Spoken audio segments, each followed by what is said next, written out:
সারা দুনিয়াতে হেফজ পড়ানো হয় আফটার স্কুল। বাচ্চারা স্কুলে পড়ে আর একবেলা হেফজে পড়ে, পরে হাফেজ হয়ে যাচ্ছে। বাংলাদেশে সারাদিন 24 ঘন্টা হেফজ পড়ানো হয় এমন প্রতিষ্ঠান সারা ওয়ার্ল্ডে নাই, খুব কম। তারাও হাফেজ হচ্ছে।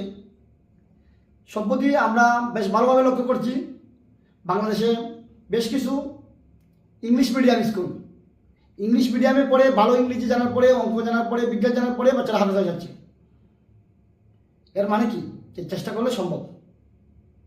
জামিয়া কাশিফুল উলুম শুরু থেকে আমরা বাচ্চাদেরকে প্রতিদিন 1 ঘন্টা, সপ্তাহে 3 দিন বাংলা, 3 দিন অঙ্ক, 3 দিন অথবা 2 দিন ইংরেজি, সপ্তাহে 1 দিন ইংলিশ বেসিক স্পিকিং ক্লাস করাচ্ছি।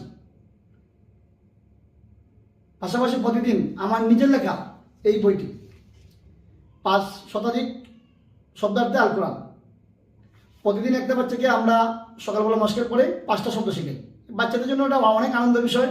একটা হিফজের পড়া সারাদিন পড়তে বোরিং লেগে যায়, তার আগ্রহ কমে যায়।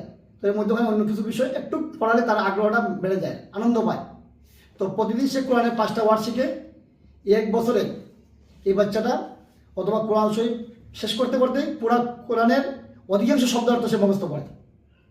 ফলে যখন সে মাদ্রাসায় ভর্তি হয়, তার হাতের লেখা ভালো হয়, ইংরেজি ভালো হয়, অঙ্কতে সে পারে, আবার কোরআনের অসংখ্য ওয়ার্ড শব্দ অর্থ সে মুখস্থ পারে।